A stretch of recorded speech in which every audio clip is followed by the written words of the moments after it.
But what about the UK branch of NXT? Ooh. After all, they had their own belts too. Yes, it's time to talk about the NXT. Ooh, NXT UK. Whew. Yo, there was a time where NXT UK, their belts, pure chef's kiss with both the men and the women. Hey yo, what's happening, peoples? It's your boy Blaze here, back to you with another one here for Venomous Reactions. And today we got ourselves a video from Wrestle with Andy, and the title just says it all: Best Belts, beautiful title designs. Now, at one point we did have some top tier bomb looking belts, and then there was a period where we had some of the ugliest, like what the hell type of belts. Like why were these belts created and shown on television? But we're gonna be checking out the best belts in this compilation, and I already know a few that comes off the top of the dome, like the Winged Eagle belt, the Big Eagle belt, Big Goldie, and I would say the tag team title belts from the Attitude Era, in my view. So we're gonna see what Wrestle with Andy is talking about in this one. So without further ado, let's get into it. Yes, sir. One thing that wrestling fans have always loved to see is a great belt design. After all, if this is a prize that the top wrestlers in the industry are fighting over, then it should be something which is beautiful to look at. So whenever a belt comes along that's particularly eye-catching, then audiences rain down love upon it. But which are the best looking belts in wrestling history? Well, that's exactly what we're going to be looking at right now. We are here for starting with the Winged Eagle version of the WWF title. Yes, if you were asking most fans to name one belt design which stands above all others as the greatest ever, then it would probably be the Winged Eagle version of the WWF title.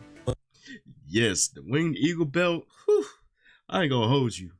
When they brought that back for a Saturday night's main event for Cody Rhodes, it was such a thing of beauty. Like, whew, bravissimo, my friend, bravissimo.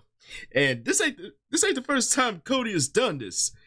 And he did the same thing with the classic white strap Intercontinental Championship belt. I hope that's on here. Yo, Cody, you did a power move with this belt and the Intercontinental Championship belt with the white strap. I love it. I love them both. Love them both. But then why wouldn't this be the case, as it's a beautiful piece of artwork, one which was instantly beloved by fans as soon as it was first introduced in 1988. Of course, back then the holder of this belt was Hulk Hogan, but he wouldn't be the only person to carry such an iconic design around his waist. No, over the years, others such as Macho Man Randy Savage, Ric Flair, Shawn Michaels, and Bret Hart would also proudly hold on to it. In fact, so synonymous would the Hitman become with the Winged Eagle throughout the mid-90s, for many fans, it's him who they think of first when they think of it, not the Hulkster. Yes, so timeless was this belt and its design. What with it having that iconic eagle spreading its wings on the front faceplate, it made pretty much everyone who ever held it look like a true champion.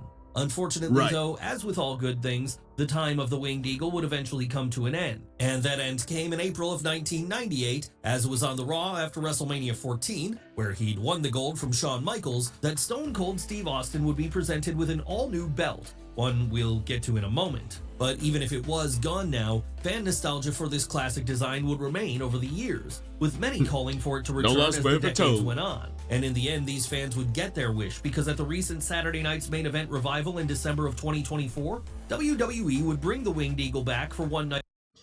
And it still looks beautiful to this day. Yo, when Cody brought that out, like, yo, everybody lost it. And everybody was like, yo, this belt, no words need to be said. It's just awestruck. I know I was. Night only when Cody Rhodes wore it down to the ring, with this being a hugely well-received move by everyone who's watching the show, as it perfectly fit in with the nostalgia-infused tone of the evening. But what of the other belt Steve Austin was awarded in lieu of the Winged Eagle back in 1998? Was that a good design in its own right? Why, yes, it was. And Yes, that's it was. exactly why the Big Eagle is our next entry. Mhm. That's right, Love the 'em Big both. Eagle, as fans would come to call it on account of it looking like the Winged Eagle, but a bit chunkier and fuller, is also a very well-remembered version of the WWF title in its own right. And the reason for this isn't just because it also looked great, like something a champion would be proud to be seen carrying through the airport with them, but All facts, man. Like, a championship is supposed to illustrate the person holding the belt that actually makes them look like they are championship worthy and that they are a champion. And if the belt doesn't illustrate that, then it's gonna get treated as a joke. And yeah, we're gonna check out the worst belts after this one. But yo, the Big Eagle and the Winged Eagle, yo, you can't tell me you wanted a replica of those belts, because I still do. because as well as that, it was around at the peak of the industry. Sure, some will Facts. argue that the peak of Hulk Hogan's golden era was a bigger moment culturally, but if you look at the number in terms of TV ratings and merch sales, nothing tops the Attitude Era of the turn of the millennium. And it was during the Attitude Era that the Big Eagle reigned supreme. So because of that, then, not only would it spend a significant period of time being carried down to the ring by Stone Cold, probably the most over wrestler the industry had ever seen by this point, but Yeah, it would he also was be that carried guy. by a who's who of legends of the time. Names like Triple H, Mick Foley, The Undertaker, Kurt Angle, Kane, and of course, The Rock. And with this being the time that pretty much every kid on the planet was watching wrestling again, it meant they all knew exactly who was in possession of it at any given time. Pretty much the who's who Seriously, of the company. while it might not look quite as good as the Winged Eagle in some fans' eyes, you could argue that the Big Eagle is even more iconic, purely because of the time period it was around, because Yeah, both belts illustrated the lenience, the what's the word I'm looking for? Like, the mystique of the top tier championship to have. Both the Winged Eagle and the Big Eagle. I mean, I love them both, in my opinion. No, not one more than the other, but I love them both equally because of what they represented, if that makes any sense. everything about the Attitude Era is iconic today. So when you have All a belt as good facts. as the Big Eagle, there's no way it wasn't going to get over in the audience's eyes. Like with the Winged Eagle before it though, the time would eventually come for this one to be retired too. And that Yep. time would be after it was merged with the WCW World title in late 2001 to create an all-new Undisputed title. Sure, this new belt wouldn't be introduced right away. No, for at least the first few months, Chris Jericho would carry around 2 belts with him. Yeah, but the once it both- was decided a new yeah, design was holding needed to both belts represent at this that new time. piece of hardware, that would be brought in. Luckily for us though, that particular belt would also look great, enough to where it's our next entry. Yes, the Undisputed title also has a very vocal fan base of people who loved its design, and that's quite simply because it looked great, like a sleeker and more modernized version of what came before, with it still including that iconic eagle on the front faceplate. But now, Yeah, I ain't gonna hold you. It took me a minute to warm up to the Undisputed Championship belt, but over time, it looked more and more great as time went by because of how it looked and how it looked on the person who was champion at the time. And honestly, the Undisputed title, it was like a hybrid of the big gold belt, and it has some elements of the Winged Eagle and the Big Eagle belt incorporated into the design. And honestly, it looked great no matter who was wearing the belt, because it made them look like they are worthy to be champion. I'm gonna keep on saying it. in a less emphasized way, perhaps to show that this was now a merging of both the WWF and WCW belts.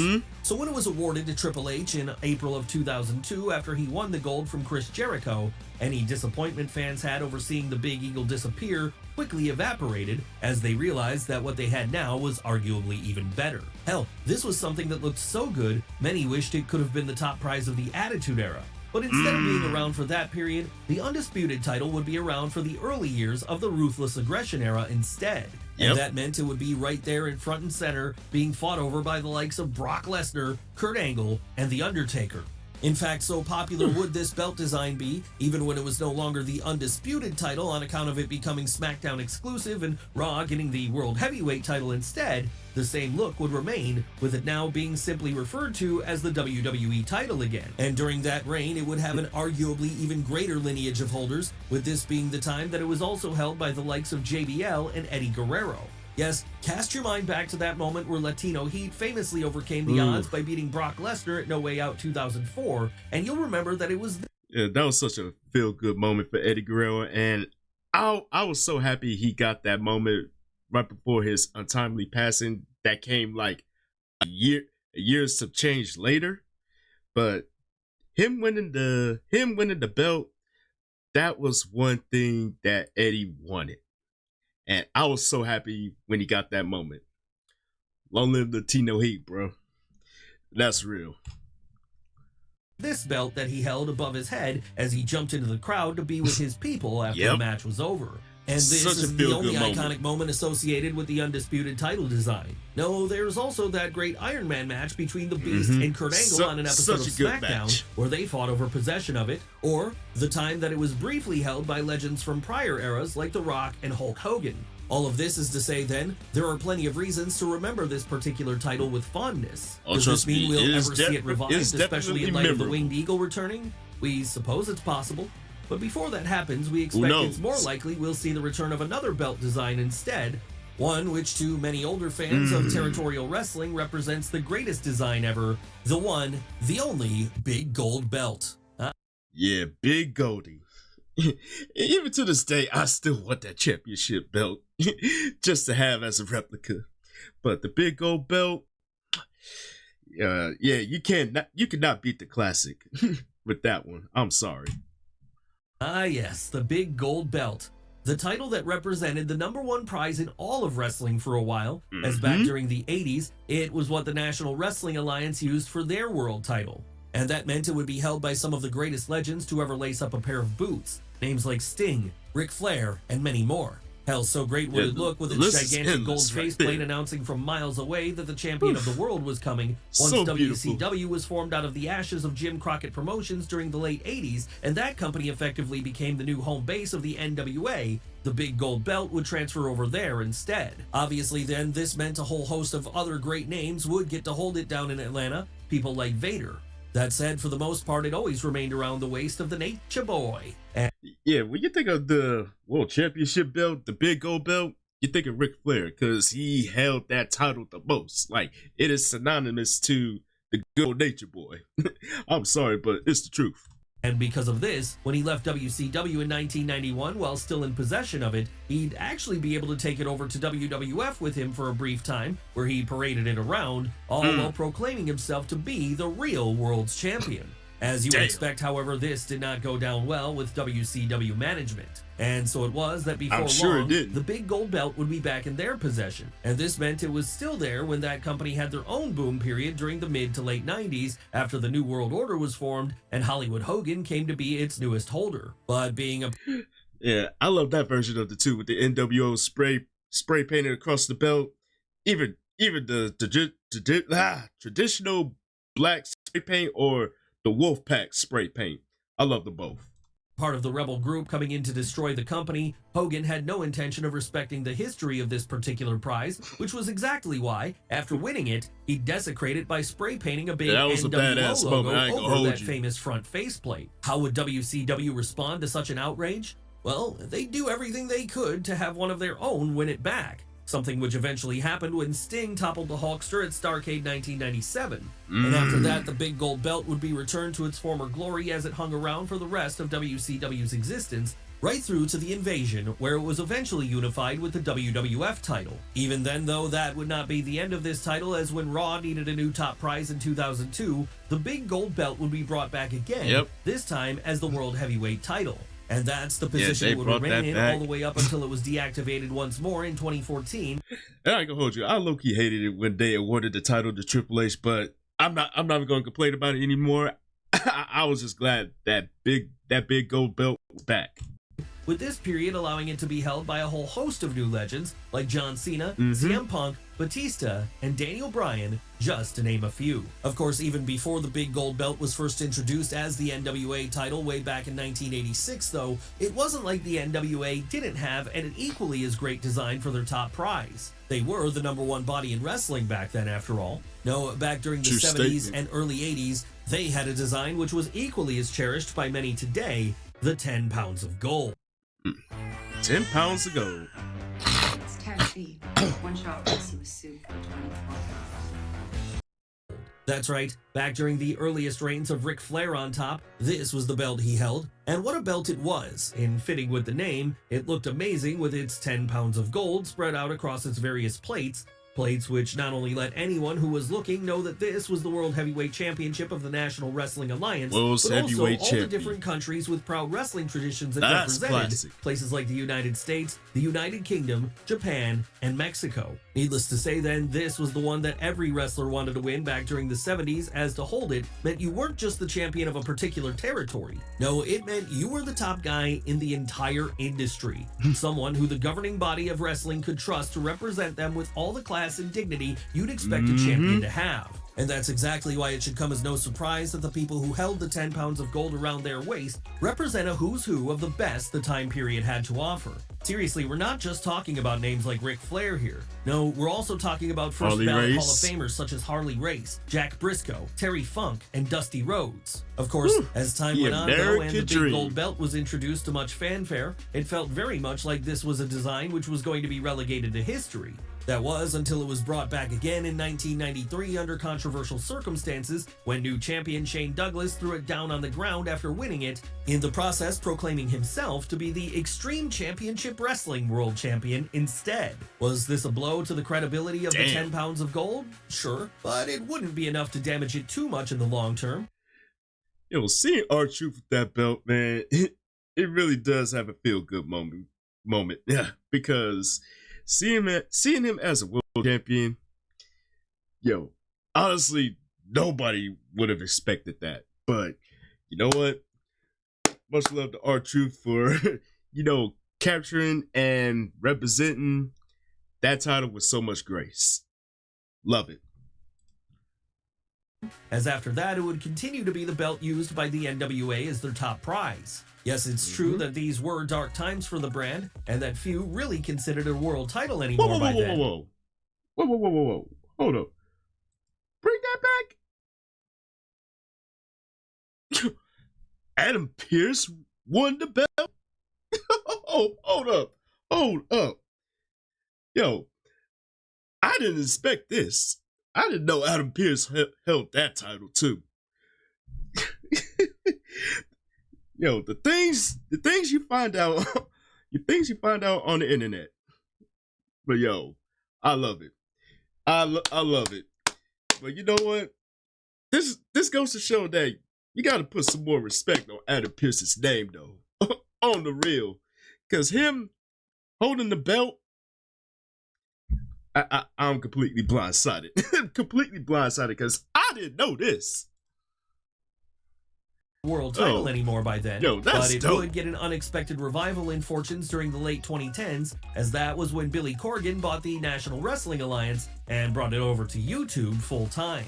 That said, not every great belt design has to come from a world title. No, some can come from mid-card straps instead. And one of those is our next subject as it happens, the classic 80s and 90s design of the WWF Intercontinental title. You know the design we're talking about here. Yep. It's the one that was used in WWF during the Golden Era, back when it was truly the workhorse championship that any real wrestler wanted to hold above all else. And that was exactly why this was the era where it got put around the waists of show-stealing performers like Ricky the Dragon Steamboat, Mr. Perfect, and of course, Macho Man Randy Savage. In fact, so in demand would the classic Intercontinental title be, at one point the Ultimate Warrior managed to come in possession of it while he was in the middle of his meteoric rise. And being the Warrior, he'd be allowed to customize it to give it that famous white strap that so many remember fondly today. For the most part though, it would be the... Yeah, I ain't gonna hold you. The white strap Intercontinental Championship belt is a thing of beauty. And honestly, I hate my homeboy because he has a replica of that belt. And that makes me even want it more. But yo, man, I was so glad when Cody Rhodes brought that back when he won the Intercontinental Championship. Yo, that was a power move, and you know what? Everybody loved it, including myself. The black strap that this incarnation of the mid-card prize had, and it's this version which would mostly later be held by even more legends like Shawn Michaels, Bret Hart, Steve Austin, The Rock, and Triple H. Unfortunately for fans of this design though, by the time the Attitude Era was in full swing, a new version of the belt would be introduced, with this one not having the same sense of magic for many who grew up watching it be the real standout one WWF had in its arsenal. Should it come as a surprise to learn that for years afterwards, fans would demand a return to that classic design? And they weren't the only ones demanding this either, as it happened. No, Cody Rhodes was also a big proponent of reviving that old look when he won the belt in 2011. And in the end, that's exactly what he did, with him not only bringing back the classic version here, but also the version with the white strap to boot. Sure, after this, it would disappear once more, as during the 2000s and 2010s, little to no attention was often given to the Intercontinental title. But thankfully, that would finally change again once Gunther won it in 2022. Does this mean we can hope to see such a design revived once more under this new WWE regime? Given the fact that they just brought back the Winged Eagle, you never know. Is possible. You never know. Before all is said and done, we might even see the revival of another set of classic Golden Era and early Attitude Era belts. The one which, as fans of the time will fondly remember, once represented the WWF Tag Team title. Now, the tag team titles have had an up and down history when it comes to designs. After all, many fans dislike the infamous penny belt. Yo, when they brought those designs in, it was like, yo, that's low-key saying the tag team division was a joke. Like, yo, those look like they were made out of melted pennies, bro. And it got even worse when they introduced the different brand tag team belts with the silver dollar look. Like, no, that was not the business, and we wanted them mugs out of there. And thank goodness we got the designs we got now on both Raw and SmackDown. Because those belts, whew, I can't wait to cook those. But this wasn't always the case for that set of straps, because back in the 80s and 90s, the design they had was held in much better regard. Why was that? Facts. Well, they looked just beautiful. Yes, these belts were simple yet elegant, with a front plate which bore the image of that old eagle, along with some text to confirm these were for the tag team champions of the world. And the teams who wore these belts over the years certainly looked good with them. Just go back and watch some old footage of the British Bulldogs, the Hart Foundation, or Demolition. And then go on towards the Attitude Era and see how well they sat around the waists of duos like the New Age Outlaws, the Acolytes, and the Hardy Boys. Yes, there's a reason this design hung around for as long as it did, and that reason is there was a certain timeless quality to the tag team titles in the WWF back then. Still timeless to this day. A timeless quality that would somewhat be lost as the years went on, and different designs were introduced in their place. Honestly, you can make an argument for these belts being the best designed tag team ones of all time. Sadly though, as the Attitude Era progressed and it was felt like WWF had to continue progressing with the times by shedding any of that old nostalgia of the past, these particular belts would be sent off to pasture, along with other belts we've already mentioned like the Winged Eagle or the classic Intercontinental title design. Right. Is it finally time for these classic tag title belts to make a return in the future too? After all, there are plenty of duos in current day WWE who we can imagine would love a chance to wear them. We suppose the answer to that question is we'll have to wait and find out, but it wouldn't be But you know what? I'm not even gonna hold you. It would be nice for them to make like a special appearance, like if you're going down like memory lane, like doing like Saturday's night main event or something. Bring back a touch of nostalgia with the classic belts. But I ain't gonna hold you with the SmackDown tag team belts. It kind of reminisce that old school feel of the tag team belts, and by far I love those the most. No disrespect to the Raw belts, they look absolutely good, but I would prefer the SmackDown version of the tag team belts than Raw's belts, if that makes any sense. unheard of for the WWE to do this. And no, we're not just talking about the Winged Eagle here. Rather, we're talking about a classic title from the 80s which has periodically reappeared in the decades since. Belt. Our next entry, as it happens. Which belt design are we talking about? Why, the $1 million title, of course. Hell, it's one of the most eye-catching designs any wrestling belt has ever had. Though it may not be to everyone's tastes, but for those who love it, it's a true one-of-a-kind, as it foregoes any of the usual things that make up a classic title belt, such as traditional faceplate or any text telling us what it represents. Rather, it's just a gold strap with several diamond-encrusted dollar signs spread across it, with 3 particularly big ones set right there in the middle. Needless to say then, this one was the personal title for the $1 Million Man Ted DiBiase, with him first introducing it back in 1989 after several failed attempts to get the world title off Hulk Hogan led the heel to just simply commission his own prize. Sure, it was never a belt that was officially sanctioned by WWF or anything, but that didn't matter too much to DiBiase. No, all he was concerned about was how good it looked around his waist, and this was why he would usually be seen wearing it whenever he came down to the ring thereafter. That said, the $1 Million title wasn't always in Ted's possession. I ain't gonna lie, no, on occasion it would move over though. to someone else, either as a result of him losing it to them in a match, as happened when Virgil memorably won it in 1991, or it being passed on to someone else, as happened with Ted DiBiase Jr. in 2010. But whenever this happened, the belt continued to look good regardless of whose waist it was around, as it was still that diamond-encrusted gold prize that perfectly summed up the excess of the era in which it was first introduced. In fact, so long-lasting would this one be, it's even returned to WWE TV as recently as 2021. Yes, this was the point that it became a MacGuffin to be fought over by LA Knight and Cameron Grimes down in NXT. Ultimately, though, despite winning this feud and becoming the new $1 Million champion as a result, it would not be Grimes who was in possession of the belt itself once all was said and done. No, the last time we saw it, it was back within the grasp of its original owner again, with this leading us to assume that as things stand today, it remains on Ted DiBiase's shelf, the very place it will likely remain until the time comes for it to be brought back to TV once more. But what about the UK branch of NXT? After all, they had their own belts too. Yes, it's time to talk about the NXT. Ooh, NXT UK. Whew. Yo, there was a time where NXT UK, their belts, pure chef's kiss with both the men and the women. And the fact that they look better than the main roster belts during that time. That says a lot. But yo, man, when it comes to NXT UK, nothing can touch those belts. Not even regular NXT, in my view. Why are we including all of the NXT UK titles in this entry?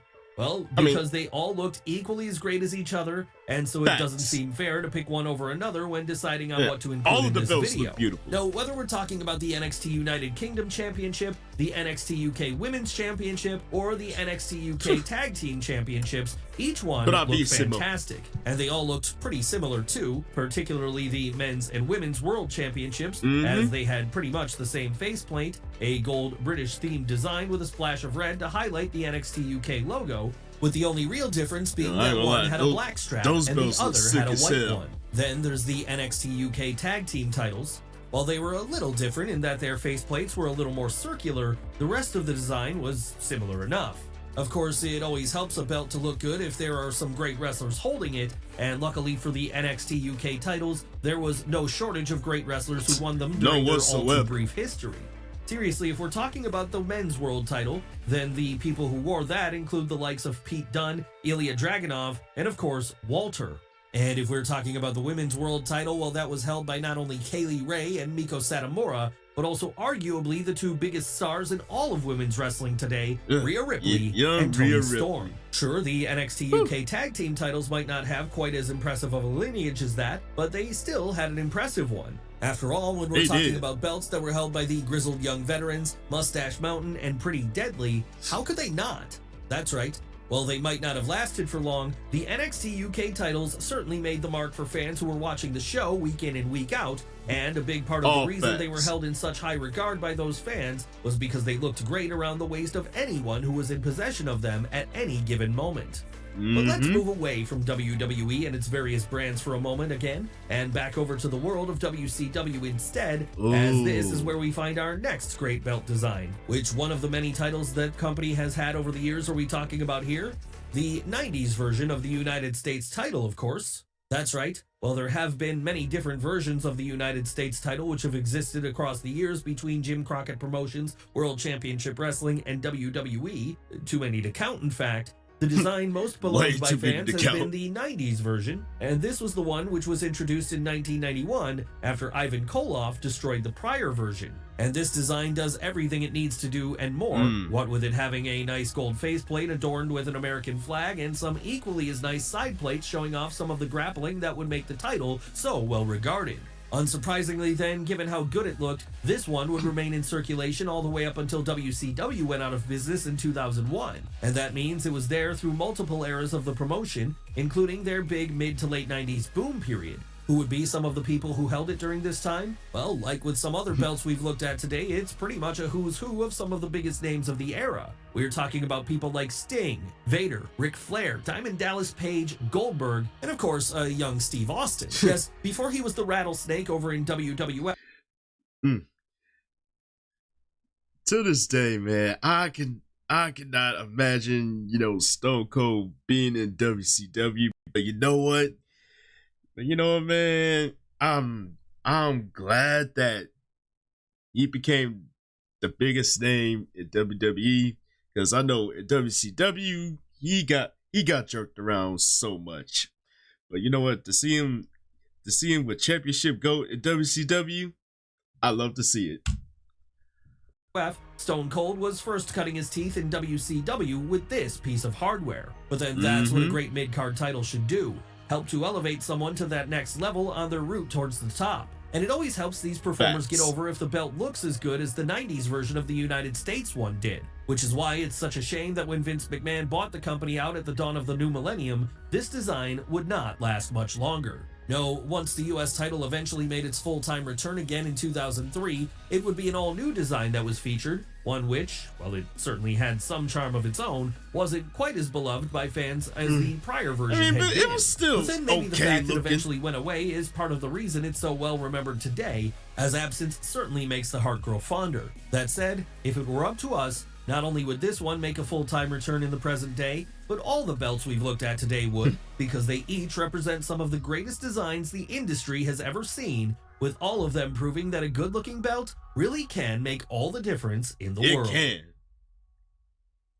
And honestly, I would love to have like that good old trip down nostalgia and bring back the classic belts, but with like a modern twist to it to relate to the present day of wrestling, if that makes any sense. But these belts here, yeah, I love wrestling nostalgia like this, and Wrestle with Andy, he nails it each and every time, and I love content like that. I love reacting to content like this, and definitely go show him some love, because he puts in a whole lot of effort with the touch of nostalgia, and not only that, his commentary and viewpoint is pretty much on point. But with the belts that we've seen in this compilation, which one was your favorite?